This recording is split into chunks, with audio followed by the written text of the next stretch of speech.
Barry had never gotten along with Alice, but he knew Alan loved her with an almost frightening intensity. And now something had happened to Alice. And here was Al armed with a gun and saying things people got put in padded cells for. It was as if his friend had experienced a massive psychotic episode and was now totally disconnected from reality. It scared the shit out of Barry.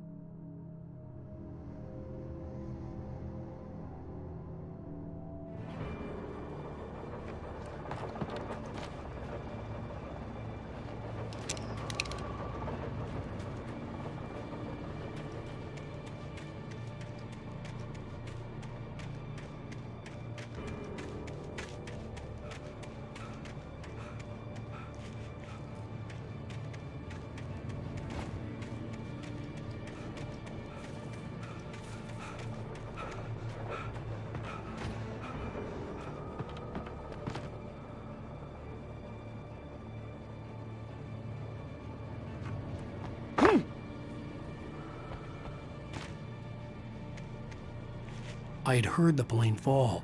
It made no sense.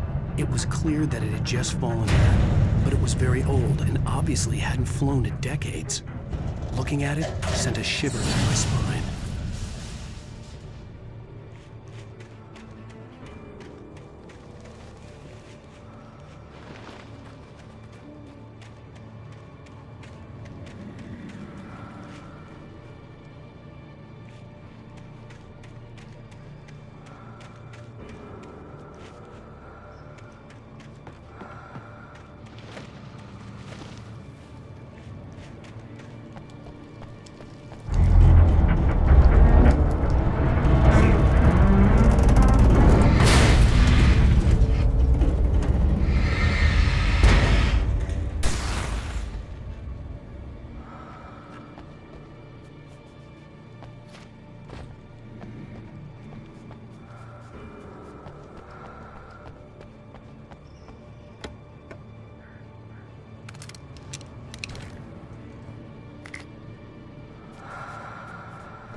Agent Nightingale didn't want to be in Bright Falls.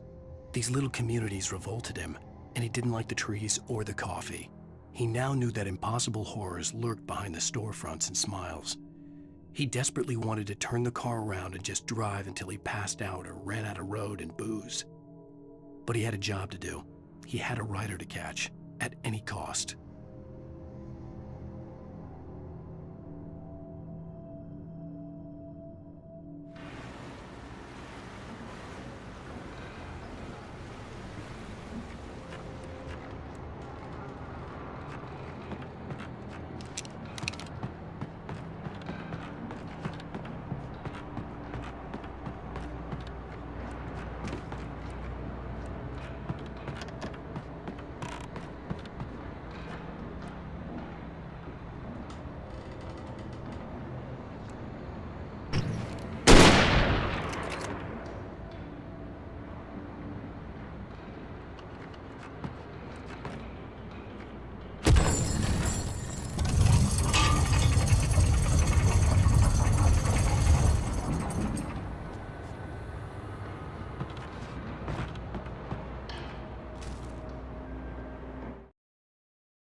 The air in the visitor center was heavy with an awful smell, as if some rotten drowned thing had crawled up from its grave.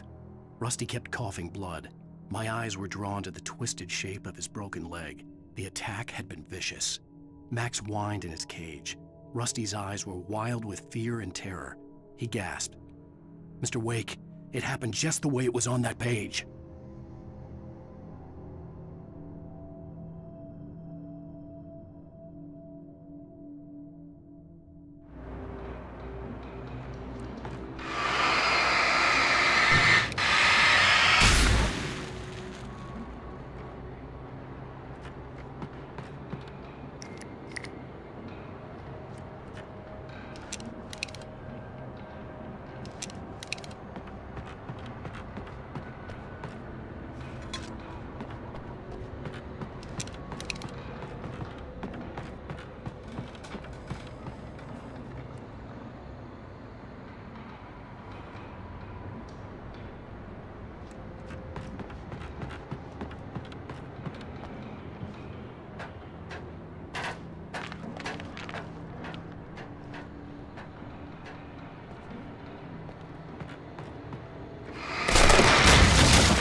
It's true what they say about the fall and the sudden stop at the end.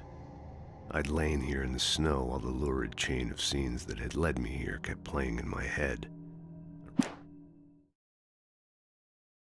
In that last instant of consciousness, Rusty thought about Rose. He was older than she was. Rose was barely out of her teens, but she made him feel young. and forget what a train wreck his long-dead marriage had been. He still wore the ring. He'd been waiting for her to tell him to take it off. Now she never would.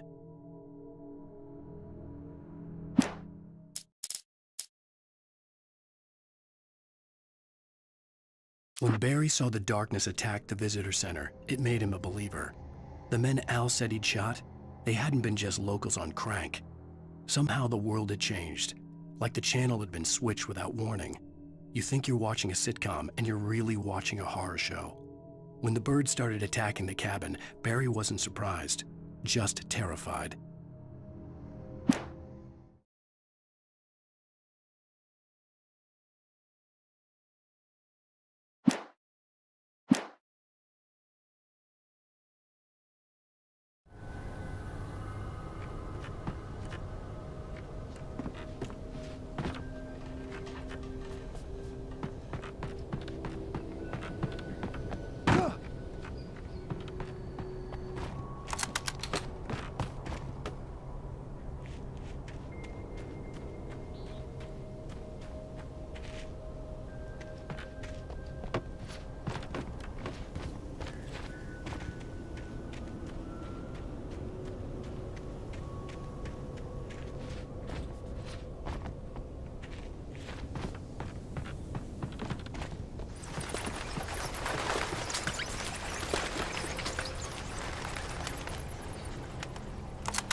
Stay out of sight.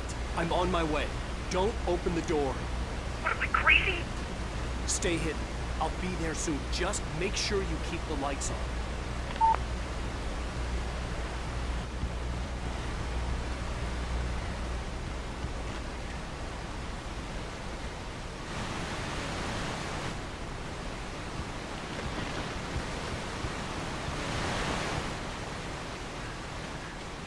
I still had to reach Barry at the cabin, but at least I was out of the woods.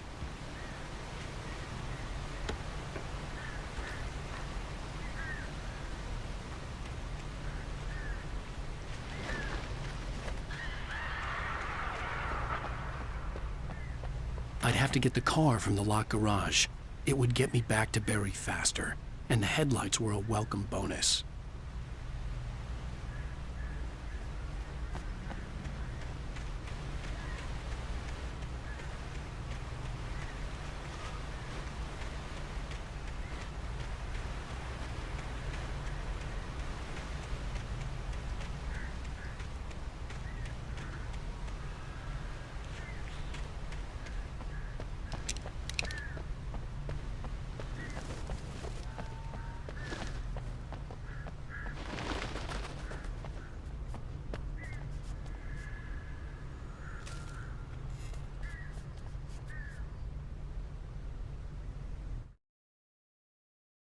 I turned the corner, afraid of what the flashlight's beam might reveal.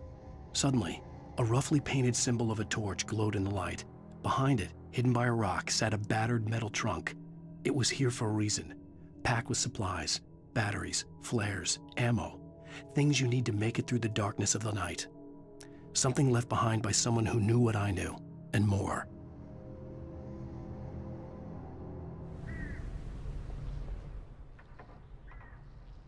I had to find the key to the garage.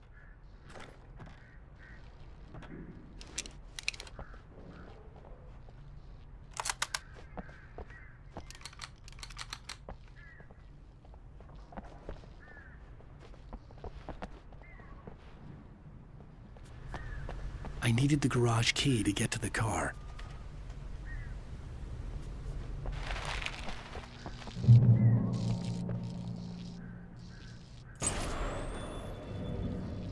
A story is not a machine that does what you tell it. A story is a beast with a life of its own. You can create it, shape it, but as the story grows, it starts wanting things of its own. Change one thing and you set off a chain reaction of events that spreads through the whole thing. The characters have to be true to themselves. The events need to follow a logic that fits the story. A single flaw and the magic is gone. The story dies. Alice dies.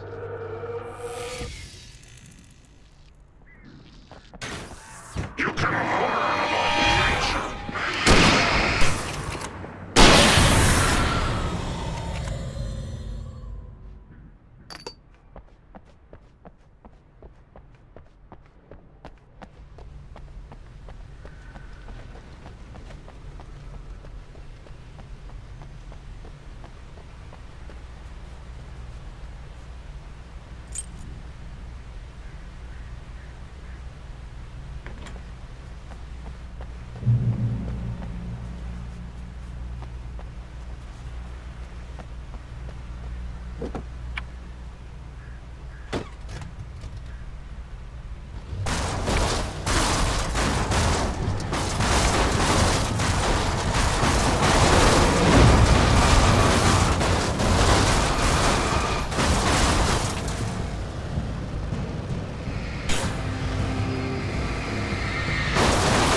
The flare gun was probably the best weapon I could imagine against the dark things I was facing.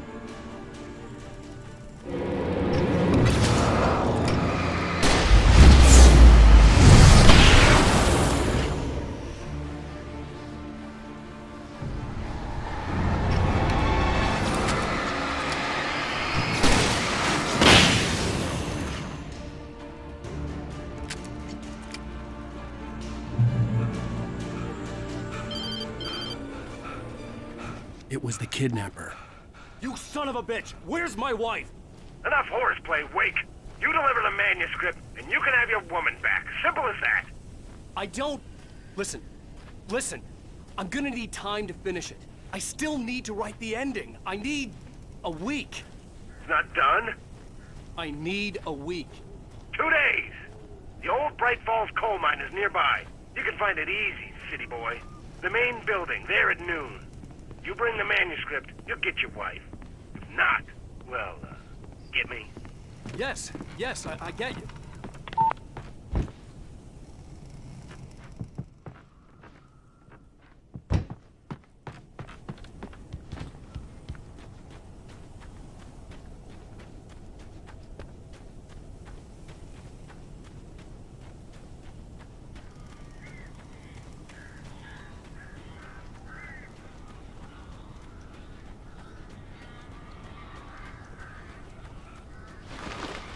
Barry had talked about birds over the phone.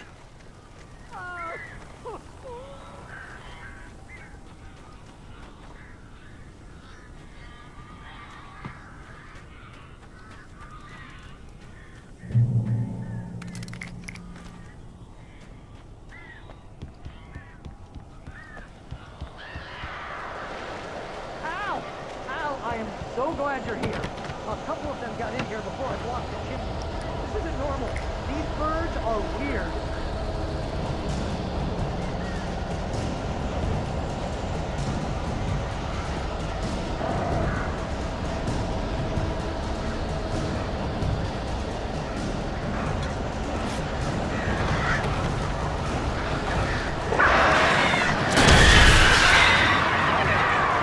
Al, make them go away, please!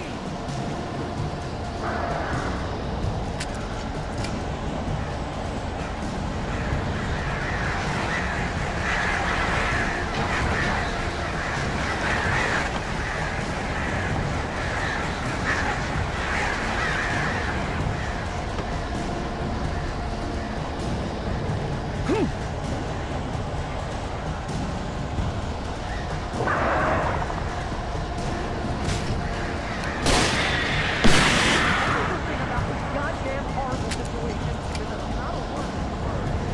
How you?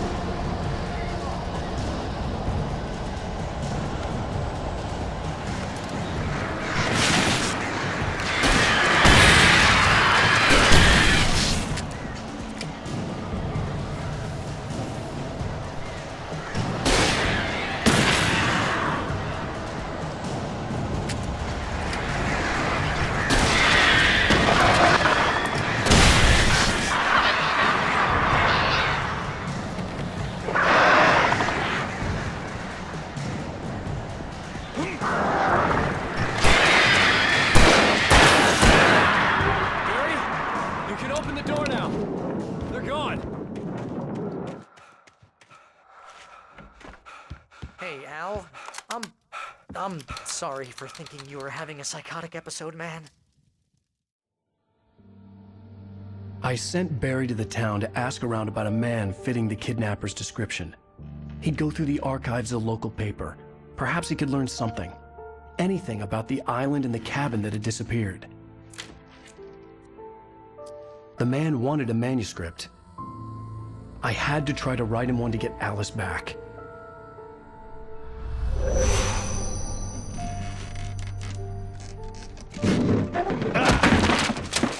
For me, the supernatural had always been nothing but a metaphor for the human psyche, a tool to use in writing fiction. Now, it was happening for real, and I couldn't put a single word on paper.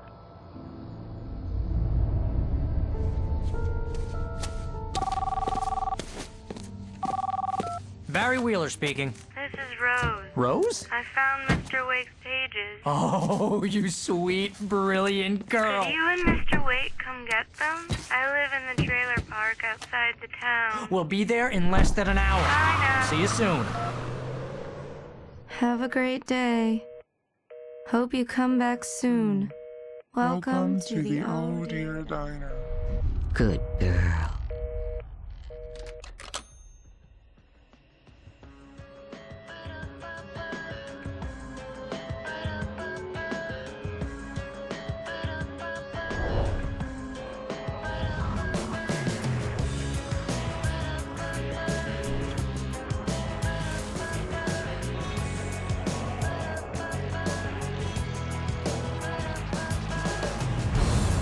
Come here.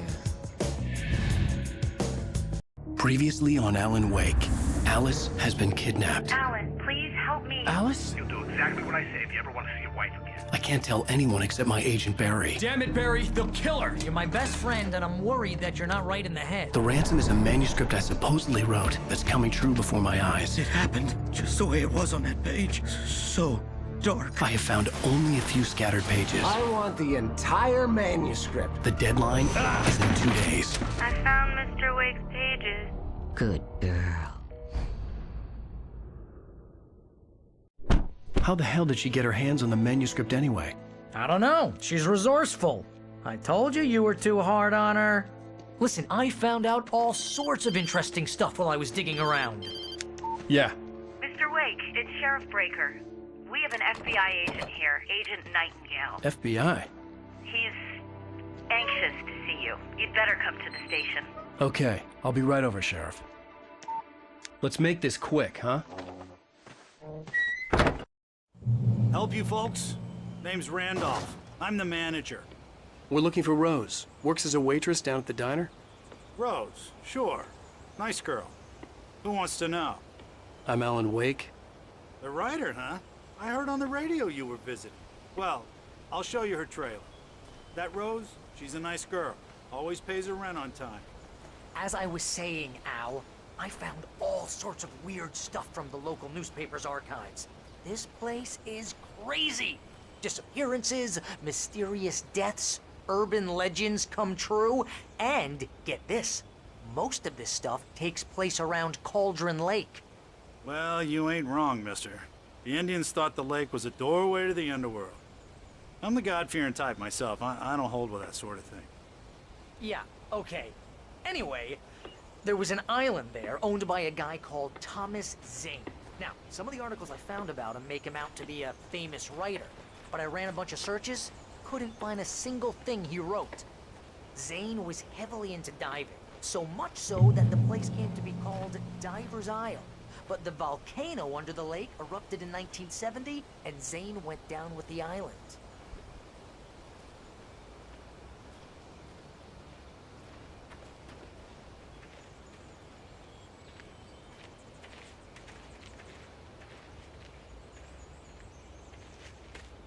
Yeah, how about that?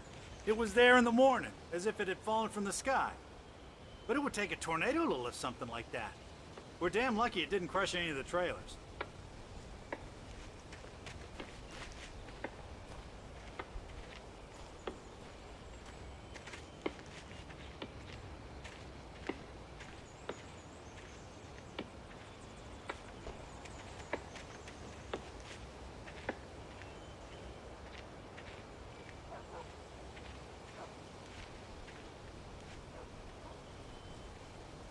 It gets better.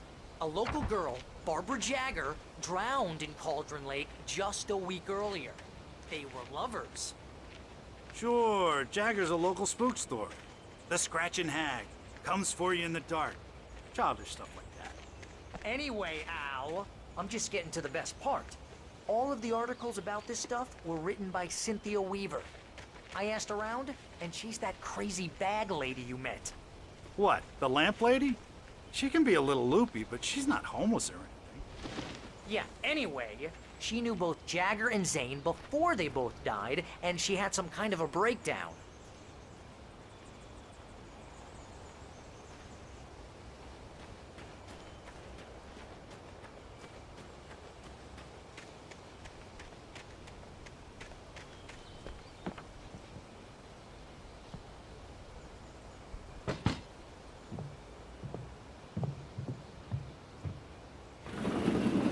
Welcome to... Oh dear, Mr. Wake. I'm so glad you're here. Rose, you have my manuscript? Oh. Oh, yes. Yes. Please, come in. Hey, this is really good. Rose, Yes, my manuscript. I really need it. I understand. I know what you need. A muse to inspire you. Oh, for Barry? She doesn't have anything. Yeah, hey, Al? Al, what's... Oh... Barry! What? What?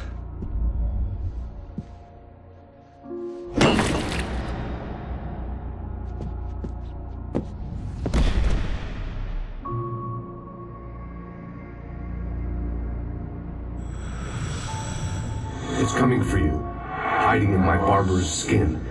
I'm too weak to stop it. You must turn the lights on. I promised I'd come visit you and your lovely wife.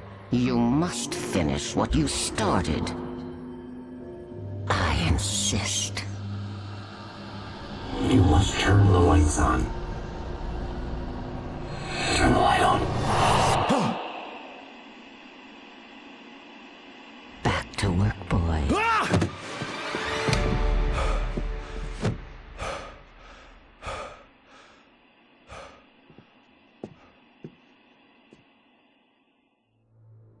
I felt nauseous, hungover. Only anger kept me going.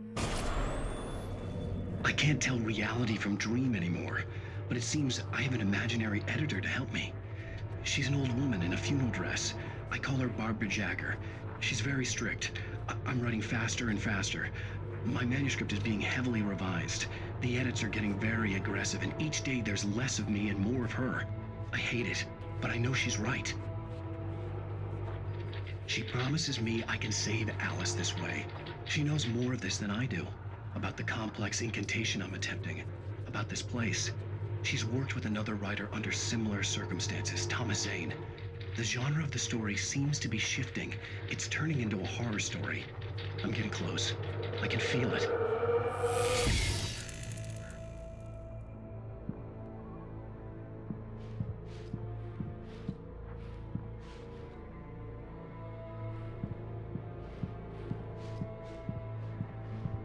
Rose took a day from me. I had less than 12 hours left to meet the kidnapper.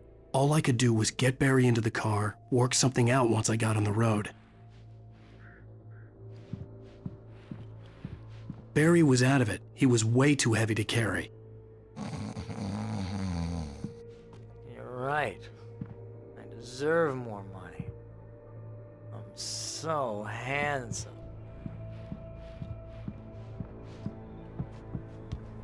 My gun and flashlight were gone.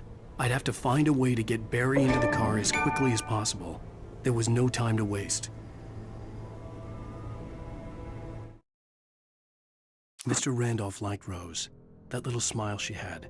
How she was still sweet when life had tried so hard to make her bitter. It wasn't any of his business what she did in her trailer.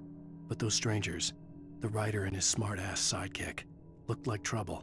And they'd been in there for hours. Way past her normal bedtime. He reached for the phone and called the sheriff's station.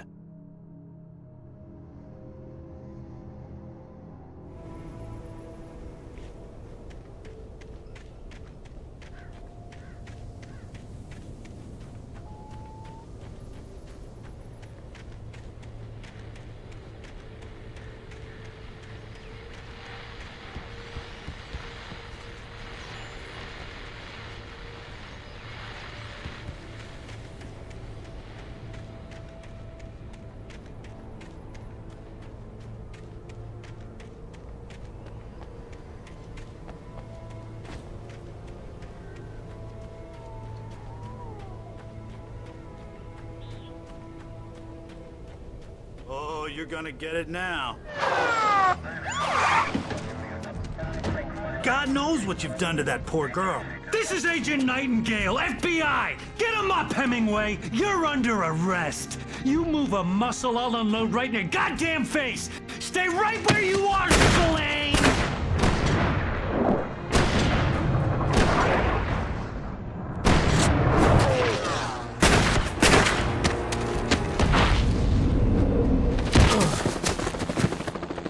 What are you? I'm standing right here, you goddamn maniac!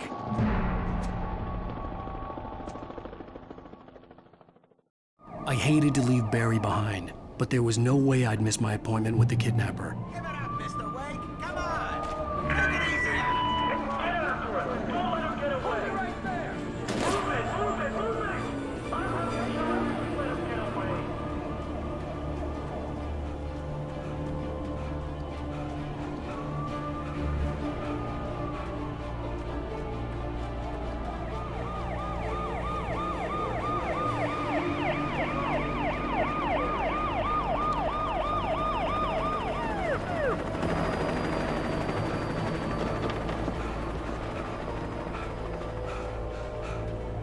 There he is!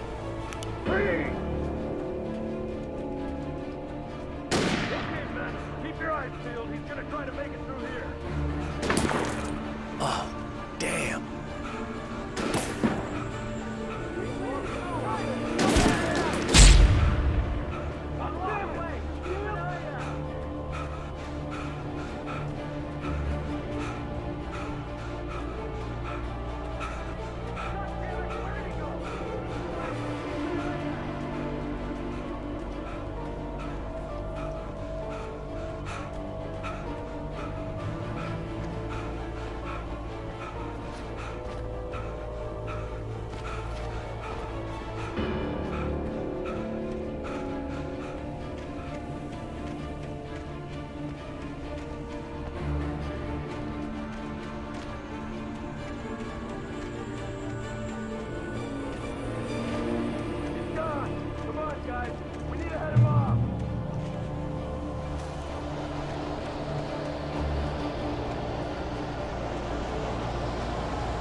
This horror was everywhere I went, circling me.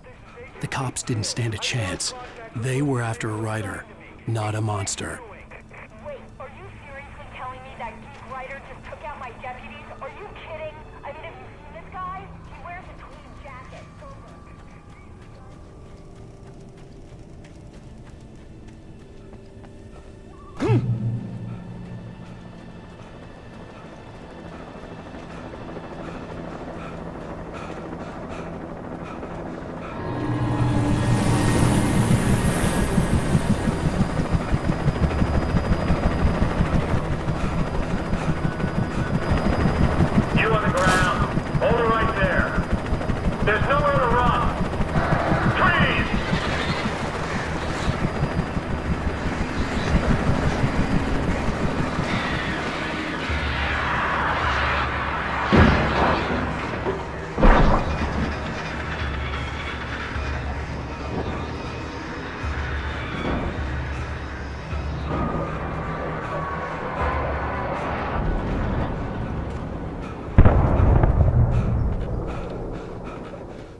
Thornton here.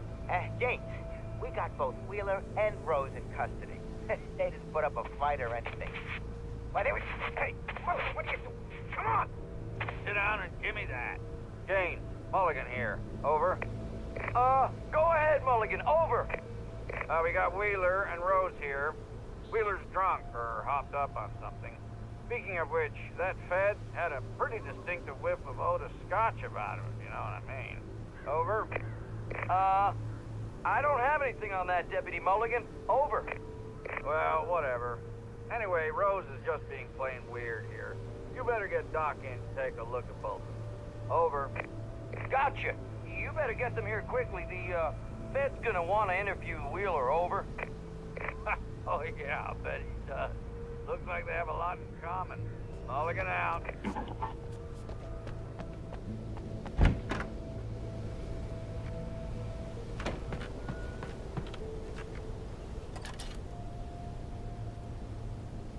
I could see the lights of the radio station in the distance.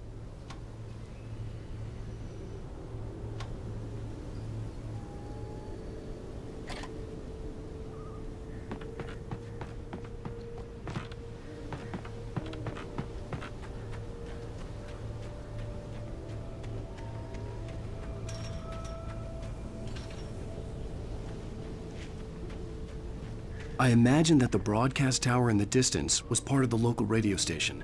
Maine seemed like a decent guy. Perhaps he could give me directions to the coal mine.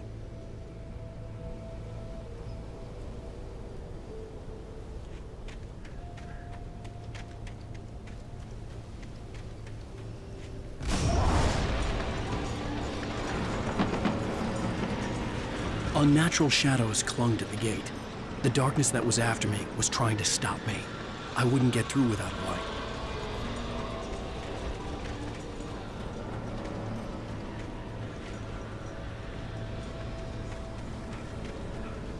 There was no power to the searchlight.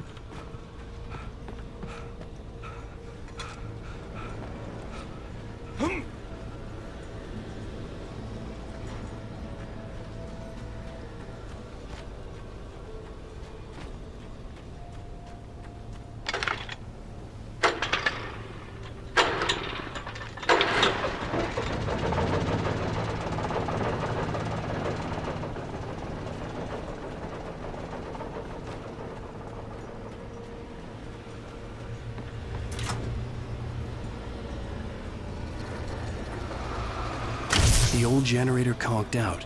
I'd have to see if I could fix it and try again.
It took me a moment to recognize the flashbang grenades. They were an ideal weapon for my situation. Team 1, come in. Over. Team 1, this is Sheriff Breaker. Report. Over. Team 2, come in. I need a report. Over.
call. You're on KBF-FM with Pat Maine. It's Milt Peabody, Pat. What's on your mind, Milt? Well, I live near the trailer park, Pat, and there's a big ruckus going on over there. Well, that's just up the road from me, too. What's going on, do you know? I don't know, but there's a bunch of police cars there, lots of sirens, a helicopter buzzing around, and I think I heard some gunshots. Gunshots? Yes, sir, like from a pistol. So can you find out what's going on? Because it's just next door and they're popping off guns there. They're still shooting? No, it was maybe 10-15 minutes ago. It sounds serious, Pat. I'm telling you, it don't sound like no party. Well, I'm certainly going to give the station a call, Milt. Okay. You'll hear it here as soon as I hear from them. Okay, thanks.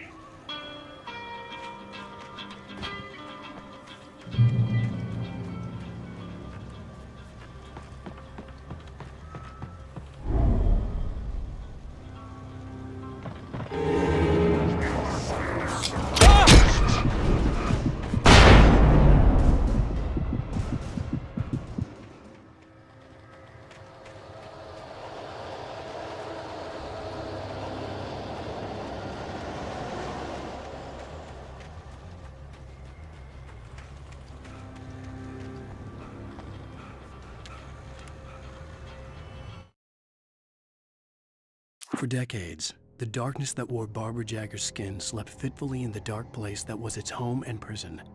It was hungry and in pain. It dreamed of its nights of glory when the poet's writing had called it from the depths and given it a brief, terrible taste of power and freedom. The rock stars had stirred it from the deep sleep the poet had sunk it back to in the end. When it sensed the writer on the ferry, it opened its eyes.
I hope Maine could lend me a car to get to the coal mine. Oh, hello, Lorna. What do you have for us? Well, I just don't see why the cops bothered with the trailer park.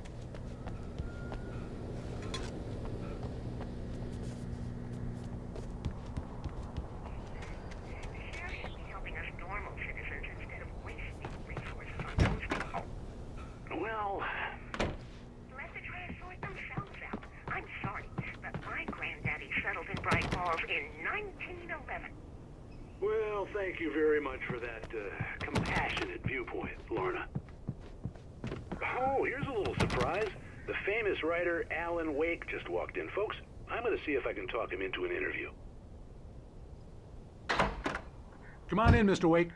Oh, I'm so glad you could find the time to do this, Mr. Wake. Nowhere to run now, Dan Brown. You back away from me. Don't hurt it. Whoa. Everyone calm down. Put the gun down. We're all friends here, right? Cool your jets, Nightingale. We got him. Judas Priest! What the hell's the matter with you? There's a civilian in there.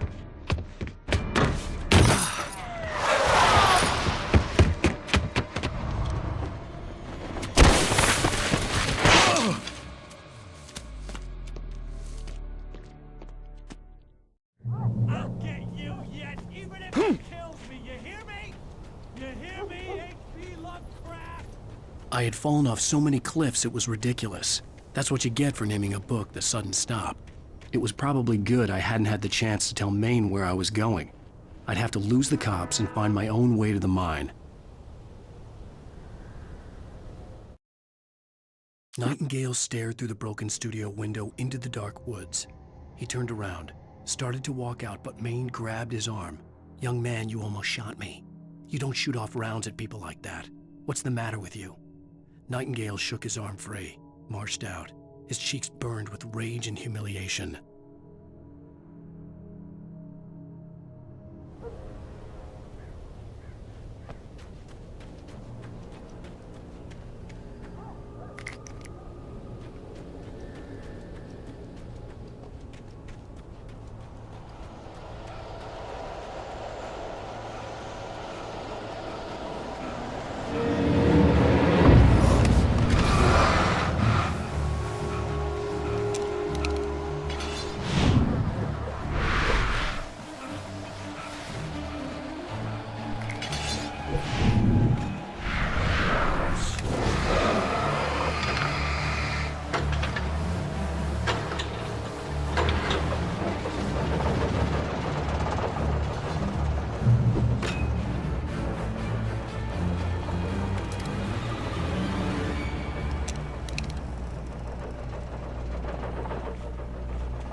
No sensible reason for the power company's to be here. It was almost as if they'd been left for someone like me to use.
Sarah trusted her gut, and her gut said Agent Nightingale was an asshole.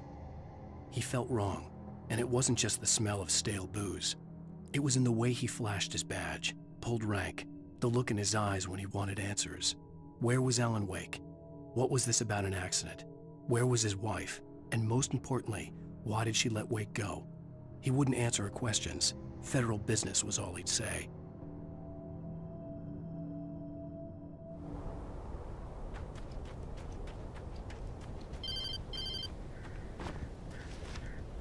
Hello? The most stubborn man I've ever met. Alice? Alice? Alan. Alan. I'm so afraid. Keeps me in the dark. Please help me. I look at you, Alan, and it's not you. Something else. Looking out from behind your eyes. Alice, I'm here. I'm so alone here. It's all gonna go to hell. You need to be careful. Cooperate. The connection had been terrible, but that wasn't the only thing that hadn't been right with the call. She sounded wrong somehow, but she had called me.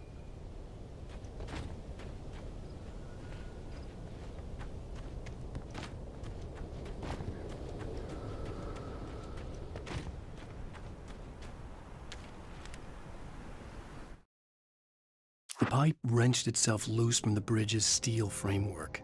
Wrapped in darkness, it floated in midair, twitching. For a moment, I didn't understand what I was looking at. The heavy object lurched at me with impossible force.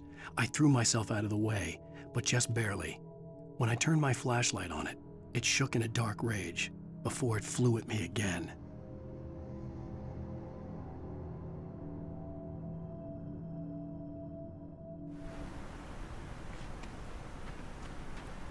I could see a railway bridge up ahead and a warehouse of some sort on the opposite shore. I hoped I could find a car from there.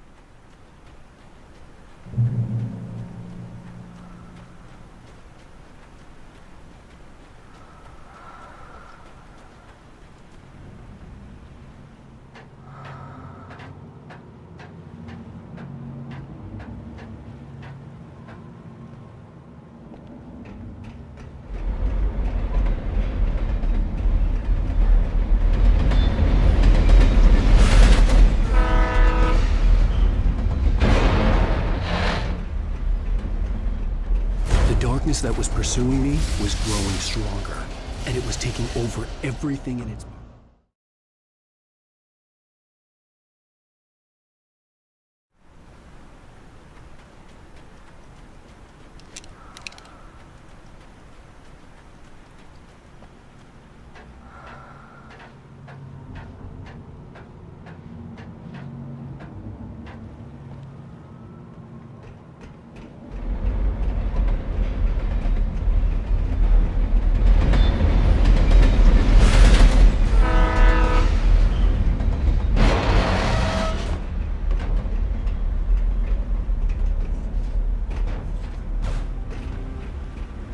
The darkness that was pursuing me was growing stronger, and it was taking over everything in its path.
The darkness that was pursuing me was growing stronger, and it was taking over everything in its path.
As a teenager, just starting to get interested in writing, Stephen King had been a source of inspiration to me. I thought about all the inanimate objects that had come to life in his books. No one is safe in a good horror story. Certainly not the protagonist. That's what makes them fun. This was anything but. The darkness could possess anything, and it was getting closer.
take the facts of our existence for granted, unaware that they are merely a thin veneer of desperate self-delusion, covering a vast cosmos of madness and horror. All too often, the stars are right.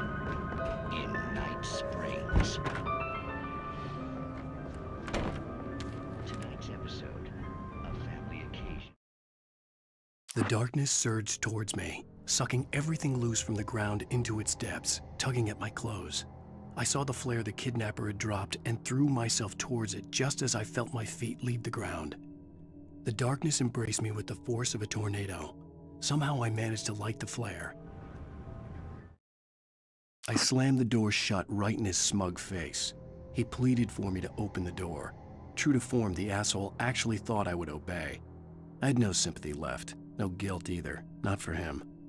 I took a moment to savor the scream. I bet I had a smile on my face. It was all that I had time for. The dark presence was inside the lodge with me.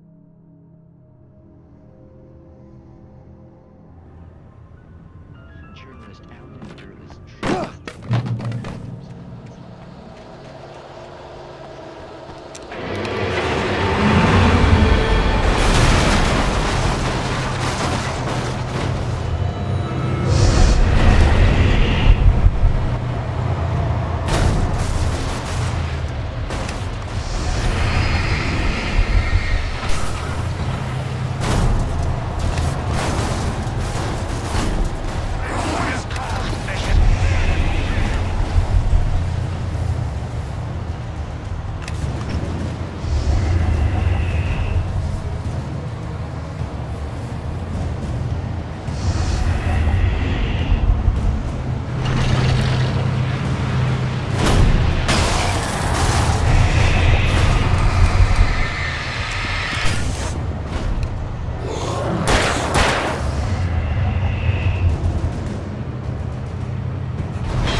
had never been this glad to see the sunrise.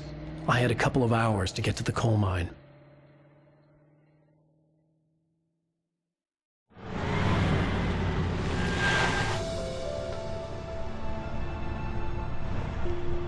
The coal mine wasn't far now.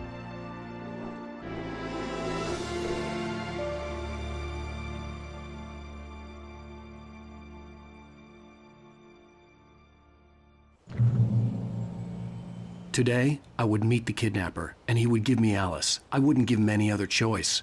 A drowning man will clutch at a straw.